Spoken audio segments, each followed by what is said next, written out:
হারাম হয়ে যাবে। আপনি মায়ের কথা যদি আমি না শুনি, আল্লাহর জান্নাতে তো আমি প্রবেশ করতে পারবো না। আমেরের মা ডাক দিয়া কয়, আমের, আপনি আমেরের মতো আমার যদি আরেকটা সন্তান থাকতো রে, আমি দুইটা সন্তানের জন্য সেজদার মধ্যে পড়ে পড়ে শুধু দোয়া করতাম। আমার ডাক দিয়া কয়, মা,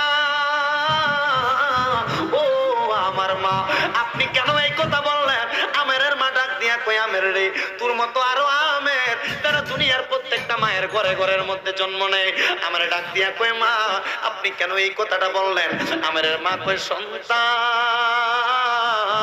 আমি মায়ের বাধ্যগত, তুই সন্তান, আমি মা যেই কথা বলি তুই আমি মায়ের উপর দিয়া কোনো কথা বলস না।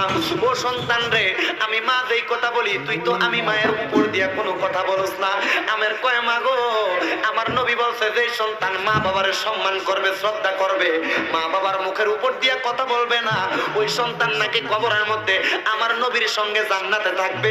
একটা জবানও বন্ধ নাই, জুড়ে বলেন না সুবহানাল্লাহ। মা যার বেঁচে নাই তার মতো দুঃখী নাই, মা যার বেঁচে নাই তার মতো দুঃখী নাই, খালা ফুফু মায়ের মতো না। মা গো, জান্নাতের চাবি আমার মা বলে, জান্নাতের চাবি আমার মা। মা গো, জান্নাতের চাবি আজোড়ে, জান্নাতের চাবি আমার মা। মা গো, জান্নাতের চাবি। জোরে বলেন ঠিক কিনা?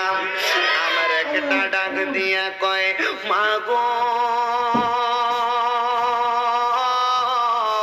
ও আমার মা, মা গো মা, আমি আপনার মা, আপনি মায়ের কথা মানলাম। ও সন্তান, তুমি বুঝি আমার পছন্দ মতো একটা মেয়ে বিবাহ করবা? সন্তান কয়, মা, সত্যাটা বললাম, সত্য বললাম, আপনার পছন্দ মতো আমি একটা বিবাহ করব। মা ডাক দিয়া কয়, বাবা, ও বাবা রে, আমি মা তোমার জন্য একটা কন্যা পছন্দ করছি, তুমি কি ওই কন্যাটাকে বিবাহ করবানি? ডাক দিয়া কয়, মা গো, আপনি বলেন না ওই কন্যাটা কেমন? মা ডাক দিয়া কয়, বাবা, ওই কন্যাটা 5 ওয়াক্ত নামাজ পড়ে। ছেলে কয়, আলহামদুলিল্লাহ, সুবহানাল্লাহ। মা ডাক দিয়া কয়, বাবা, মেয়েটা বড় নেককার বন্দেগী করে। ছেলে কয়, আলহামদুলিল্লাহ। মা ডাক দিয়া কয়, বাবা, মেয়েটা এখনো পর্যন্ত পর্দার বাইরে যায় নাই। ছেলে কয়, মা, আলহামদুলিল্লাহ। এবার ছেলে ডাক দিয়া কয়, মা, আর কোনো গুণ বলা লাগবে না, আপনি মা যেহেতু বললেন মেয়েটা